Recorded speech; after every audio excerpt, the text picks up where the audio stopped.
네, 김성준의 시사전망대 4부 추적 사건 사고 시간입니다. 이수정 경기대 범죄심리학과 교수, 배상훈 서울디지털대학교 경찰학과 교수 두 분 나오셨습니다. 어서 오십시오. 안녕하세요. 네, 안녕하세요. 자, 개학해가지고 바쁘시겠어요? 네, 뭐 거의 정신이 없습니다. 예, 목소리가 우울해 보이시네. 오늘 학교 얘기를 좀 했으면 좋겠는데, 뭐 대학은 아닙니다만은 미투 운동이 연극계, 법조계, 정치권 뭐 여기저기 번지고 있는데 이제 결국은 우리가 걱정했던 교육계로도 번졌습니다. 중학교 재학 시절에 교사에게 상습적인 성추행 피해를 당했던 한 그 여성이 8년 만에 피해 사실을 털어놓은 건데요. 이수정 교수님 우선 어떤 상황이었는지 설명을 좀 해주시죠. 네, 뭐 굉장히 어려운 피해 사실에 대한 발고로 보이는데요. 지금 이 피해자 A 씨라고 하겠습니다. A 씨에 따르면은 지금 중학교를 다닐 때 얘기입니다. 이 사람 지금 성인이고요. 중학교 다닐 때 오모 교사라는 분이 계셔가지고 예. 그분이 2010년도부터 11년도까지 거의 8년 전에 있었던 이제 추행을 일삼았던 일을 지금 문제 제기를 하셨는데요. 예. 뭐 추행의 내용은 뭐 여러분들의 뭐, 상상 그대로 여러 가지 유사성 관계까지를 요구하는 그런 이제 추행이었던 걸로 보이고요.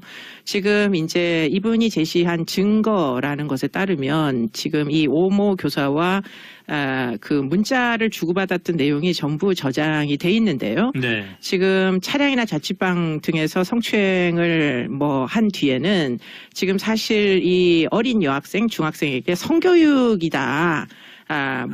뭐 신체 부위의 이름을 이야기를 해주는가 하면 또 이제 관계가 좀 진행이 된다 싶으면은 사랑한다 이런 식으로 사랑 고백을 하면서 결국에는 본인은 사랑하기 때문에 이런 종류의 행동을 해도 되는 식으로 중학교 여자아이에게 계속 이제 그 어떻게 보면 세뇌를 한 거죠. 그렇기 때문에 이제 그 지금 대화 내용이 메신저 대화 내용이 저장돼 있는데요. 그 예. 안에 보면 뭐 여러 가지 이 교사가 부적절한 요구를 했던 사항들이 존재를 합니다. 뭐 성관계를 암시하는 내용을 이제 그 질문을 하거나 뭐 일종의 의향을 물어보듯이 해가지고 그리고는 이제 뭐 낙차 사진을 보내달라고 요구하거나 뭐 이런 이제 문자 기록이 이제 남아 있다는 거고요. 그리고는 그 문자 기록 안에는 휴대폰을 잘 잠가라, 절대로 들키면 안 된다 이런 얘기까지 있었다는 거예요. 그렇기 때문에 피해자를 종용을 해가지고 지금 이런 성추행에 가담 뭐 어떻게 할 수 없이 순응하게 만든 것뿐만 아니라 네. 본인이 한 행위 자체의 문제를 인식을 하고 그것이 발고되지 않도록 단속까지 한 그런 문자가 전부 다 지금 저장돼가지고 지금 미투 발고가 이제 된 상황입니다. 문제는 인식을 안 했다면은 그건 그렇죠. 네. 사람이 아니죠. 네, 그래서 중학교를 이 이제 피해자가 졸업을 하면서 이 관계가 끝날 것이다라고 기대를 하고 고등학교에 진학을 했는데요. 예. 고등학교에 진학한 이후에도 이 선생님이 계속 연락이 와가지고 지금 이런 종류의 이제 문자 기록을 보이면서 성적으로 계속 희롱을 언어적인 뭐 여러 가지 이제 희롱을 해 왔다고 합니다. 그리고는 성인이 된 이후에도 지금 이 카톡 메시지가 계속 돼서 결국에는 이 피해 그 여중생이었다가 이제 성인이 되신 이 분이 할 수 있는 유일한 방법이 연락을 무시하는 일뿐이었다. 이렇게 예, 이제 진술을 하고 있어요. 그래서 이제 이 피해자는 사실은 왜 신고를 하지 않았느냐 하는 것에 대하여 어떻게 얘기를 지금 했느냐. 사실은 이제 걱정이 됐던 거는 자신도 아니고 지금 이 가해자도 아니고 사실은 이런 이제 피해 사실이 알려지게 되면 나보다 더 아파할 우리 부모님의 그렇죠. 상처 때문에 내가 피해 발고를 못했다. 이렇게 이제 이야기를 하고 있습니다. 아유, 참. 우선 말이죠. 배 교수님, 그 직접적인 그 물리적인 성추행, 성폭력의 그 기간은 2010년부터 2011년까지 중학생이었을 때고 그 이후에 고등학생 또 성인이 된 다음까지 여러 가지 SNS 같은 걸 통해서 계속은 연락을 해와서 계속 괴롭혔다 이거잖아요. 이렇게 되면은 수사와 관련해서는 지금 뭐 시효라든지 이런 게 어떻게 될까요? 기본적으로 이제 2011년, 10년, 11년이지만 이때의 나이가 아마도 이 중학생이니까 좀 애매하긴 해. 또 13세 미만 경우는 이 13세 미만이죠. 예. 그 경우는 13세는 넘었을 가능성이 높은데. 그렇죠. 그럼 그래서 좀 애매한 부분이 네네. 있을 수 있습니다. 그래서 예전에 기억나실지 모르겠지만 그 어떤 기획사에 찾아왔던 어떤 여고생과 뭐 성관계를 가졌는데 그게 대법원에서 부재 판결을 받은 예. 일이 있었습니다. 그 부분과 연관이 될 수가 있습니다. 왜냐하면 그 여고생이 그 기획사 사장일 겁니다. 그 사람한테 뭐 문자를 보내게 되죠. 뭐 사랑한다. 예. 그렇게 일종의 세뇌를 시켜갖고 왔기 네. 때문에 그래서 이제 범죄 입증이 어려운 상태가 됐고요. 그러니까 지금 13세 미만이면은 그건 이제 그 뭐 사랑한다고 뭘 얘기하든 말든 이거는 미성년자 성폭행으로 그렇죠. 예. 의제강간이 성립을 의제강간이 하죠. 성립이 되는데 되는 거고. 지금 이 경우는 그 나이는 넘었을 것이고 네. 그래서 사실 좀 어려운 부분이 있는 거고요. 지금 이 학생 피해자 A 씨 같은 경우한테 하는 그 여러 가지 방식은 일단은 뭐 세뇌한 기재 같은 경우는 수치심을 일단 주는 거고요. 네. 그 다음에 이 공포를 주는 거죠. 네. 왜냐하면은 이런 것을 바깥에 밝히게 되면은 굉장히 이 수치스러운 것이기 때문에 너한테 안 좋은 것이다라는 걸 계속 강요를 함으로써 그래서 강요라기보다는 일종의 중요한 타자라고는 선생님이 하는 말을 믿을 수밖에 없습니다. 그러니까 그것이 지속적으로 세뇌가 될 수밖에 없는 거고 두 번째는 뭐냐면은 아직까지 발달되지 않은 이 여중생한테 비교시키는 거죠. 나랑 부모 중에 누가 더 힘이 세느냐. 그러면 아무래도 그 선생님이 더 세겠죠. 예. 그렇기 때문에 내가 너희 부모한테도 해코지를 할 수 있다. 이런 방식으로 지속적으로 이걸 각인시켰을 겁니다. 그러니까 그때 아이 같은 경우는 너무나도 자기 부모님을 사랑하기 때문에 자기 부모님을 고통스럽게 하지 못한다는 것을 이 가해자는 알았던 거죠. 계속 그걸 반복하게 되는 겁니다. 그러니까 더더욱 얘기하지 못하고 고등학생이 되더라도 만나자고 만나게 되고 성관계를 갖자면 성관계를 갖게 되는 그런 식으로 지속적으로 괴롭히는 기제로 작용했다는 거죠. 지금 이 사건 예. 같은 경우에 아동 청소년 성범죄의 친고죄 폐지는 2008년도부터거든요. 예. 그렇기 때문에 아마도 지금 만약에 이 사건이 2008년도 이전에 일어났던 사건, 지금 2010년이었기 때문에 11년이니까요. 사실은 친고죄 폐지돼 아동 청소년 성범죄는 친고죄가 폐지되고 난 이후기 때문에 예. 지금 아마도 뭐 충분히 신빙성 있게 진술을 하면 처벌이 가능하지 않을까. 왜냐하면 지금 이제 이 피해를 발고한 내용 안에 보면 문자로 남아 있는 게 유사 성관계라는 네. 부분이 나오거든요. 네. 그렇기 때문에 아마도 신체적 접촉이 있는 성폭력이었다면 아마 지금 2008년도에 친고죄가 폐지됐으니까 중학생이었으니까 아마 처벌하는데 크게 문제가 없을 걸로 보이고요. 그리고는 이제 특히 아동 청소년 성범죄 같은 경우에는 시효가 성인이 되고 난 다음부터 발효가 되기 때문에 네. 그렇기 때문에 뭐 그런 부분도 아마 처벌이 가능할 걸로 보이고 지금 보면은 지속적으로 여러 번 이제 반복적으로 성추행 플러스 성희롱 등을 해왔기 때문에 만약에 상습성 같은 게 인정이 되면 그러면 아마 가중적으로도 또 처벌을 받을 수 있는 여지가 있어서 이 부분은 사실은 좀 더 법리적으로 따져보면 아마 처벌 가능성이 굉장히 높은 지금 그럴 것 범죄에 같네요. 속하다 이렇게 볼 수가 있겠습니다. 예. 걱정스러운 건 그 부분입니다. 제가 아까 말씀드린 그 판례가 제가 말씀드린 아까 그 판례죠. 그 판례가 사실은 굉장히 여성단체에서도 비난이 많았습니다. 문제 제기를 많이 했었죠. 문제 제기 많이 했죠. 어떤 면으로요? 말하자면 어떻게 40세 넘은 사람과 여고생이 성관계를 가졌는데 그것을 편지 몇 번 보내고 그랬던 걸 가지고 자발적인 성행위라고 하느냐. 예. 대법원 판사들이 어떻게 그렇게 재판을 할 수 있느냐 네네. 때문에 근데 그게 일정 정도 판례로 형성이 돼 있는 상태이기 때문에 지금 이 경우 같은 경우도 물론 이제 여러 가지 문자라든가 증거 부분이 분명히 존재하지만은 그걸 규명하는 게 말하자면 실제로 재판상에서 규명하는 부분에서는 피해자가 사실은 상처를 더 많이 받을 수 있고 그래서 상당히 어려운 재판이 될 수 있을 것 같습니다. 그런 면에서는 그러니까 이게 다 공개가 돼야 되는 부분인 거고요. 그리고 실제로 이 피해자가 왜 그때 그런 말을 했느냐, 왜 그때 거부를 안 하고 이렇게 할 수밖에 없었는가를 역으로 피해자가 증명을 해야 되는 부분인 거죠. 그러면은 그걸 다 이 피해자가 다 감수해야 되는 부분이지 않습니까? 그래서 참 어려운 재판이 될 수밖에 없을 것 같습니다. 이게 우리가 말이죠. 지금 미투 운동이 벌어진 이후에 이런 문제에 대한 그 고민을 많이 들었는데 우리가 흔히 얘기할 때 성희롱부터 시작해가지고 성폭행까지 모든 성폭력 같은 경우에 피해자가 불쾌감을 느끼고 원하지 않는 거다.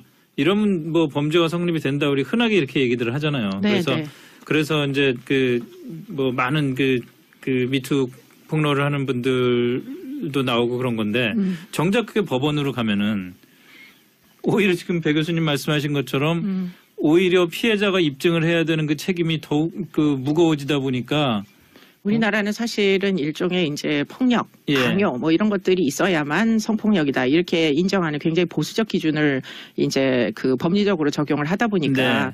그냥 단순히 뭐 어떤 동의 여부 정도로는 이게 성폭력으로 인정을 잘 못 받는 경우들이 있고요. 예. 피해자 입장에서 보면 틀림없이 동의를 하지 않고 또 거부의 뭐 어떤 표현을 했다고 예. 주장을 일반적으로 하고 인식 자체가 그렇기 때문에 이건 성폭력이다 이렇게 인식이 되어 있지만 가해자 측에서 보면 사실 나는 폭력을 안 썼기 때문에 폭행도 안 하고 그랬기 때문에 이거는 사실은 뭐 성폭력이라고 보기엔 어렵다 이런 이제 주장들이 제일 큰 문제인 거죠. 일종의 네. 이제 격차가 존재하는 거죠. 남녀 간에. 그런데 이제 그 부분에 대해서 유엔 차별 철폐위원회라고 있습니다. 예. 여성차별 이번에 철폐위원회. 그 여성부 장관이 가서 그렇습니다. 증언했던 그것이죠. 예. 거기서 이제 우리나라의 이제 강간 범죄에 대하여 사실은 이 동의 여부가 있느냐 없느냐로 강간을 정의를 내려야지 네. 폭행을 했느냐 안 했느냐로 정의를 내리는 것은 이거는 뭐 하여튼 좀 시대적으로 정부대적이죠. 시대적으로 좀 너무 좀 그렇다 뒤떨어진다. 그러니까 개선해라 이런 이제 지적을 받기는 했었죠. 네. 지적을 받은 건 받았는데 예. 그거는 행정부의 수장한테 말하자면 장관한테 한 거고 그렇죠. 네. 사법부에 이것이 적용되는 건 한참 걸리는 일입니다. 그래서 지금 문제가 되는 거죠. 왜냐하면 대법원 판례가 형성이 안 돼 있기 때문에 그러니까 덜 돼 있기 때문에 안 돼 있다고 보는 표현은 그렇지만 덜 돼 있기 때문에 지금 건건이 피해자가 이걸 입증해야 되는 부분인 거죠. 그러니까 피해자가 그런 종류의 뭐 어떤 폭력에 저항을 했느냐 안 했느냐를 피해자가 입증을 해야 되는 상황인 거예요. 그런데 만약에 동의를 받았느냐 안 받느냐 이렇게 물어보는 상황이 되면 사실은 가해자가 동의를 구했느냐 여부를 입증하는 식으로 무게중심이 바뀌게 되는 거죠. 근데 동의 문제도 사실은 좀 그런 게 있는 것 아닙니까? 그러니까 예를 들면 이 여학생 같은 경우에 이제 그런 문제가 저는 상상을 할 수가 있을 것 같은데 선생님이 자기 집 방에 불러다 놓고서 아무도 안 보는 앞에서 이런 거를 강요했을 때 여중생이라면은 우선 내가 이 뭐 동의 문제를 떠나서 당장 선생님의 강요 때문에 온몸이 얼어붙고 말도 못 꺼낼 것 같아요. 그렇죠. 그럼 그런 상황에서 지금 뭐 거부했냐 안 했냐 동의했냐 안 그런 건 했냐 이런 의미가 게 사실 의미가 없는 거 없습니다. 아니냐는 거죠. 예, 위계나 위력 예컨대 지금 선생님과 학생 뭐 예. 또는 지금 뭐 위계나 위력이 성립하는 뭐 감독과 배우 뭐 이런 이제 특정 관계에서는 예. 사실은 그와 같은 이제 뭐 동등한 의견 조회는 사실 불가능하죠 원천적으로. 그렇기 때문에 그런 위계나 위력이 있을 때 발생하는 간음에 대하여서는 성폭력과 동등하게 처벌을 해야 된다 이런 예. 이제 취지인 거죠. 근데 법원에서 위계나 위력에 의한 간음 같은 것도 이게 유죄가 인정받거나 또는 실형까지 가기가 굉장히 힘들다면서요? 굉장히 어렵죠. 실제로 그걸로 이제 그런 거로 실형을 받는 경우가 상당히 드물고 판례 자체가 아주 손에 꼽을 정도이기 때문에 네. 변호사분들이나 법조계에 있는 분들도 걱정하는 건 그겁니다. 분명히 사회적 분위기는 이렇게 가야 된다는 건 맞는데 예. 이걸 판례를 바꾸는 것은 보수적인 대법원에서 해줘야 되는데 네. 이것을 또 강요하게 되면 뭐 사법권 독립에 뭐 져야 된다 이거 그렇게 얘기를 하는 경우도 있고 막 그러는 부분이기 때문에 이걸 어떻게 해야 될지 참 어려운 부분이 있습니다. 그럼 법적으로 뭐 양형위원회를 폐지하고 아니면 완전히 뭐 사법 배심원제를 바꿔서 이런 어떤 장량 감경 같은 걸 없애야 되느냐 이런 부분까지 가게 되면은 논의가 너무 커져 버리기 때문에요. 예. 예, 좀 어려운 부분입니다. 참 쉽지 않네요. 정말 뭐 폭로가 이어지고 있고 미투 운동이 이렇게 불붙듯이 번지고 있는데 정작 그런 정서를 사법부는 따라가지 못하고 있다. 뭐 꼭 사법부만의 문제가 아니라 사실 입법 과정에서부터의 문제도 있겠죠. 진짜로. 그렇죠. 예. 참. 아까 이슈 토크에서도 잠깐 뭐 얘기를 나눴습니다마는 정봉주 전 의원 건 그거 잠깐 좀 얘기 좀 하고 넘어갔으면 좋겠는데요. 누구 말이 맞다고 보세요가 지금 요즘 이 자리에 뭐 어느 자리에서든지 굉장히 이슈가 되고 있습니다만은 이런 경우는 어떻습니까? 이 교수님. 근데 저는 이 그 코멘트에 답변을 하기가 매우 아니 뭐 누구 말이 예. 많다는 답변을 해주실 수는 없는 거고. 아니요. 그것보다도 예. 이제 지금 이제 이 피해자들이 일단 미투 운동에 힘을 입어서 이제 피해 발굴을 하지 않습니까? 네. 그러면 그 다음에 나오는 이제 대부분 유명인들이다 보니까 사회적 예. 지위가 있는 그 다음에 나오는 액션은 이제 그 가해자로 지목받은 사람의 이제 공방이 시작이 되는 거예요. 그렇죠. 뭐 지금 전 의원도 마찬가지지만 예. 지금 사실 공방이 시작이 됐죠. 본인은 뭐 어떤 특정 지역에 가지를 않았다. 네. 그리고는 또 피해자는 피해자대로 뭐 다시 뭐 여러 이제 증인들을 동원을 해가지고 틀림없이 갔다. 뭐 애당초에 가지 않았다. 계속 주고받고 하다 보니까 사실 지금 이 이슈가 많은 사람들의 호기심을 관심을 끌기에 이르렀는데요. 이 부분도 사실은 이 유엔에서 이제 지적한 사항 중에 하나 2차 피해를 막아라. 예. 결국은 언론의 보도의 가이드라인도 전 있어야 된다고 보여요. 예. 미투 발고까지가 중요한 거지 그 예. 이후에 발고의 대상이 법적으로 어떻게 처리가 됐는지는 사실은 어떤 사법적인 판단이고 결국은 개인의 네. 어떤 뭐 소송의 결과에 의존해서 만약에 무죄가 나오면 정치인으로서 생명력을 잃지 않을 것이요. 네. 무죄가 안 나오면 그 다음에 출마를 해도 크게 늦지 않습니다.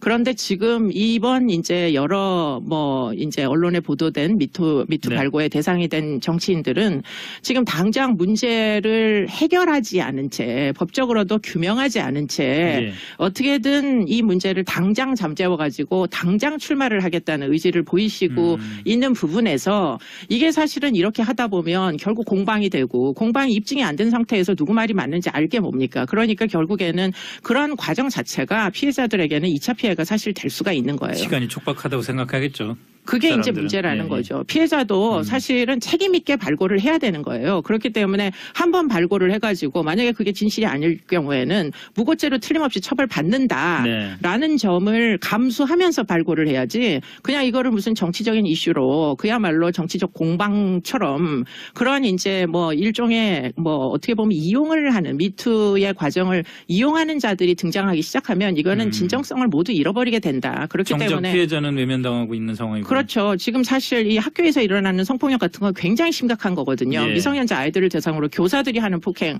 이런 것들을 사실은 이 미투 발고로 우리가 발굴을 해내야지 지금 되는 그렇죠. 상황에서 예. 사실은 이 정치인들의 공방은 사실 언론에서 좀 보도를 안 했으면 좋겠어요. 관심을 그냥 확 꺼버리는 게 한국 사회를 위해서 도움이 되지 않을까 싶기도 합니다. 우리도 하지 말까요, 그럼?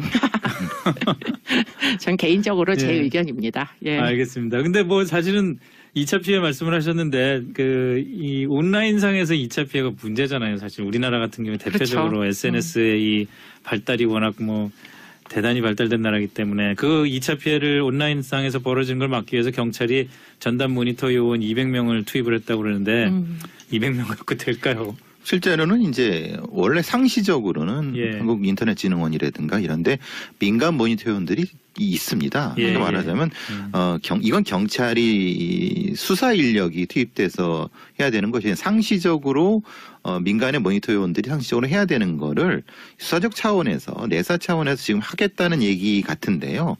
사실 좀 많이 늦었죠. 그러니까 좀 글쎄요. 불이 난 다음에 뒤에서 이제 끄는 형태가 홀고 양가 고치는 형태가 되기 때문에 실제로 지금 이미 다 신상털기가 진행이 됐고 사건은 다 벌어지고 난 다음에 지금 모니터를 투입했다면 이건 늦어도 너무 늦은 거죠. 그러니까 거꾸로 얘기하면 경찰에서는 안 하고 있었다는 겁니다. 네. 사실은 실제로는 명예훼손죄라든가 여러 가지 면에서 실제로 선제적으로 할 수 있는 부분이 있고 이 IP 추적이라든가 이런 부분을 보게 되면은 반복적으로 하는 어떤 IP 여러 아이디들이 많이 있습니다. 그러니까 그런 것만 조금만 끄집어내면은 사실은 많이 좀 줄어들 수가 있거든요. 네. 선제적으로 할 수 있는 게 충분히 가능합니다. 근데 안 하고 있다가 이제 발등 불이 떠졌고 하니까 이것도 사실은 차제 시스템적으로 좀 바꿔야 된다고 보여집니다. 저는 사실 그 대목이 굉장히 안타까웠던 게 조민기 씨의 자살을 이 지금 이제 이렇게 신상털기나 뭐 온라인상에서 벌어지는 이런 2차 가해 또는 뭐 피해자가 가해자를 둔갑하는 경우도 있고 가해자가 피해자를 둔갑하는 경우도 있고 이런 일들이 막 네. SNS상에서 네. 일어나잖아요.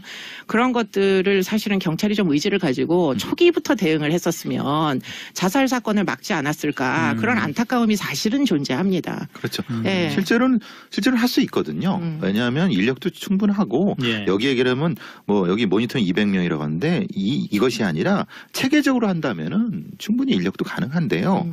사실은 뭐 경찰한테 죄송한 말이지만 여기에 그렇게 그 중점을 두지 않죠.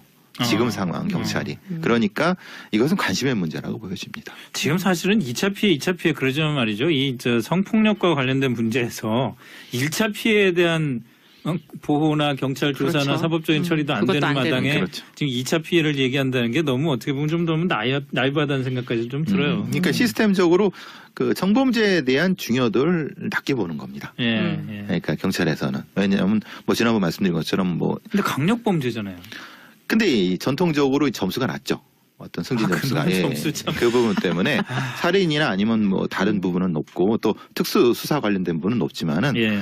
그러니까 실제로는 광범위한 소수자들이 피해를 보는 이런 사건에 대한 점수라든가 어떤 것이 더 커야 되는데 우리는 거꾸로 돼 있는 거죠. 그렇기 때문에 사실은 시스템을 개혁해야 된다는 그래도 부분. 조만간 경찰에서 발표 나오겠네요. 그럼 점수제 수정하겠다고. 뭐 제가 한다고 뭐 나오겠나요? 아니 지금 우리 사회 전체가 사실 그걸 바라보고 있는 건 아닙니까? 이게 무슨 뭐 꼭 강도 살인 이것만이 중요한 강력범죄가 아니라 한 사람의 인생을 망가뜨리고 정말 끊임없는 그 고통을 주는 그런 범죄인데. 근데 감히 말씀드리면요. 예. 안 할 겁니다. 근데 참 그 안타까운 부분이 있어요. 이게 사회적인 니드가 많은 데에 결국은 행정력이 투입되는 게 맞거든요. 네, 그럼요. 예, 그러니까 효율성이 있어야 지금 되니까. 말씀하신 대로 미투만큼 지금 사회적인 니드가 이렇게 비등한 뭐 이슈가 많지 않아 보이는데 그런 부분에 대해서 경찰이 선제적으로 대응을 하지 못한다. 너무 뭐 이렇게 늦게 움직인다 하는 거는 사실은 국민들의 수요를 제대로 반영하지 못한다. 이런 얘기가 사실 되는 거거든요. 그래서 좀 그런 부분도 안타깝고 또 한편으로 너무 안타까운 부분은 이제 경찰에서 실종 수사 같은 거를 너무 좀 그 허술하게 하는 부분. 이것도 참 네. 안타깝기 짝이 없어요. 예. 실제의 민생 치안에 집중해야 되는데 이 성범죄 수사가 얼마나 민생 치안입니까? 네, 그럼요. 그렇죠. 실종수사 마찬가지. 근데 사실 여기에는 그렇게 뭐 감히 말씀드리면 그게 관심이 낮고 다른 쪽에 관심이 많기 때문에 그러니까 이제 피해를 보는 건 일반 시민들이죠. 저는 어떤 면에서 이런 생각을 합니다. 효율성의 문제에서 뭐 성범죄에 대한 그러니까 좀 떨어진다 이런 것보다는 법원도 그렇고 경찰도 그렇고 아직도 남성 중심적인 그런 그 정서가 아직도 많이 남아 있는 게 제일 문제 아닌가 그런 생각도 하면서 오늘 추적 사건 사고에서 마무리를 하겠습니다. 이수정 교수님, 배상훈 교수님 두 분 오늘 고맙습니다. 감사합니다. 감사합니다. 가해자도 아니고 사실은 이런 이제 피해 사실이 알려지게 되면 나보다 더 아파할 우리 부모님의 그렇죠. 상처 때문에 내가 피해 발굴을 못했다 이렇게 이제 이야기를 하고 있습니다. 아유, 참. 우선 말이죠, 배 교수님, 그 직접적인 그 물리적인 성추행, 성폭력의 그 기간은 2010년부터 2011년까지 중학생이었을 때고 그 이후에 고등학생 또 성인이 된 다음까지 여러 가지 SNS 같은 걸 통해서 계속은 연락을 해와서 계속 괴롭혔다 이거잖아요. 이렇게 되면은 수사와 관련해서는 지금 뭐 시효라든지 이런 게 어떻게 될까요? 기본적으로 이제 2011년, 10년, 11년이지만 이때의 나이가 아마도 중학생이니까 좀 애매하긴 해. 또 13세 미만 경우는 이 13세 미만이죠. 예. 그 경우는 13세는 넘었을 가능성이 높은데. 그렇죠. 그래서 좀 애매한 부분이 네네. 있을 수 있습니다. 그래서 예전에 기억나실지 모르겠지만 그 어떤 기획사에 찾아왔던 어떤 여고생과 뭐 성관계를 가졌는데 그게 대법원에서 부재 판결을 받은 예. 일이 있었습니다. 그 부분과 연관이 될 수가 있습니다. 왜냐하면 그 여고생이 그 기획사 사장일 겁니다. 그 사람한테 뭐 문자를 보내게 되죠. 뭐 사랑한다. 예. 그렇게 일종의 세뇌 시켜 갖고 왔기 네. 때문에 그래서 이제 범죄 입증이 어려운 상태가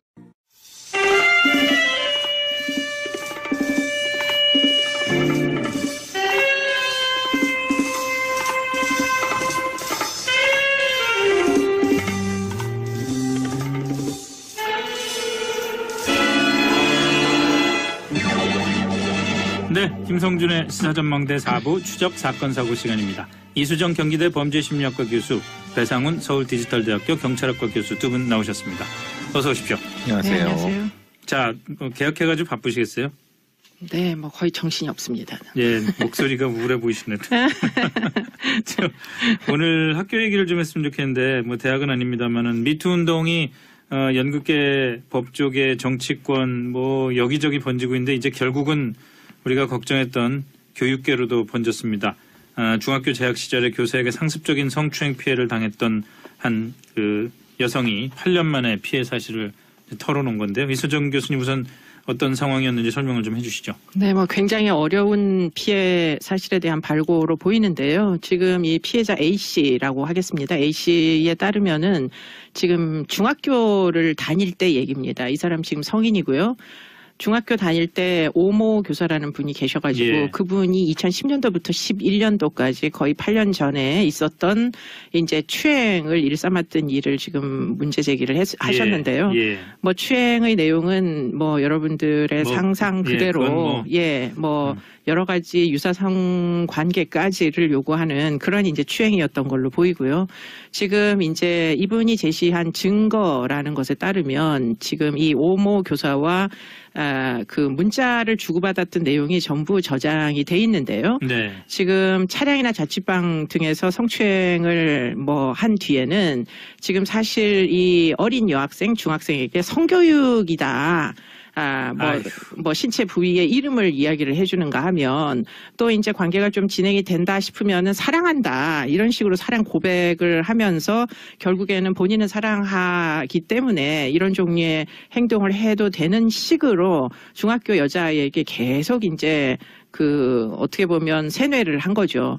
그렇기 때문에 이제 그 지금 대화 내용이 메신저 대화 내용이 저장돼 있는데요. 그 예. 안에 보면 뭐 여러 가지 이 교사가 부적절한 요구를 했던 사항들이 존재를 합니다. 뭐 성관계를 암시하는 내용을 이제 그 질문을 하거나 뭐 일종의 의향을 물어보듯이 해가지고 그리고는 이제 뭐 낙차 사진을 보내달라고 요구하거나 뭐 이런 이제 문자 기록이 이제 남아 있다는 거고요. 가 됐고요. 그러니까 지금 13세 미만이면은 그건 이제 그 뭐 사랑한다고 뭘 얘기하든 말든 이거는 미성년자 성폭행으로 그렇죠. 예. 의제강간이 성립을 의제강간이 하죠. 성립이 되는데 네. 지금 이 경우는 그 나이는 넘었을 것이고 네. 그래서 사실 좀 어려운 부분이 있는 거고요. 지금 이 학생 피해자 A 씨 같은 경우한테 하는 그 여러 가지 방식은 일단은 뭐 세뇌한 기재 같은 경우는 수치심을 일단 주는 거고요. 네. 그 다음에 이 공포를 주는 거죠. 네. 왜냐하면은 이런 것을 바깥에 밝히게 되면은 굉장히 이 수치스러운 것이기 때문에 너한테 안 좋은 것이다라는 걸 계속 강요를 함으로써 그래서 강요라기보다는 일종의 중요한 타자라고는 선생님이 하는 말을 믿을 수밖에 없습니다. 그러니까 그것이 지속적으로 세뇌가 될 수밖에 없는 거고 두 번째는 뭐냐면은 아직까지 발달되지 않은 이 여중생한테 비교시키는 거죠. 나랑 부모 중에 누가 더 힘이 세느냐. 그러면 아무래도 그 선생님이 더 세겠죠. 예. 그렇기 때문에 내가 너희 부모한테도 해코지를 할 수 있다. 이런 방식으로 지속적으로 이걸 각인시켰을 겁니다. 그러니까 그때 아이 같은 경우는 너무나도 자기 부모님을 사랑하기 때문에 자기 부모님을 고통스럽게 하지 못한다는 것을 그리고는 그 문자 기록 안에는 휴대폰을 잘 잠가라. 절대로 들키면 안 된다. 이런 얘기까지 있었다는 거예요. 그렇기 때문에 피해자를 종용을 해가지고 지금 이런 성추행에 뭐 어떻게 할 수 없이 순응하게 만든 것뿐만 아니라 네. 본인이 한 행위 자체의 문제를 인식을 하고 그것이 발고되지 않도록 단속까지 한 그런 문자가 전부 다 지금 저장돼가지고 지금 미투 발고가 이제 된 상황입니다. 문제는 인식을 안 했다면은 그건 그렇죠. 네. 사람이 아니죠. 네, 그래서 중학교를 이제 피해자가 졸업을 하면서 이 관계가 끝날 것이다라고 기대를 하고 고등학교에 진학을 했는데요. 예. 고등학교에 진학한 이후에도 이 선생님이 계속 연락이 와가지고 지금 이런 종류의 이제 문자 기록을 보이면서 성적으로 계속 희롱을 언어적인 뭐 여러 가지 이제 희롱을 해왔다고 합니다. 그리고는 성인이 된 이후에도 지금 이 카톡 메시지가 계속 돼서 결국에는 이 피해 그 여중생이었다가 이제 성인이 되신 이 분이 할 수 있는 유일한 방법이 연락을 무시하는 일뿐이었다. 이렇게 예, 이제 예. 진술을 하고 예. 있어요. 그래서 이제 이 피해자는 사실은 왜 신고를 하지 않았느냐 하는 것에 대하여 어떻게 얘기를 지금 했느냐. 사실은 이제 걱정이 됐던 거는 자신도 아니고 지금 이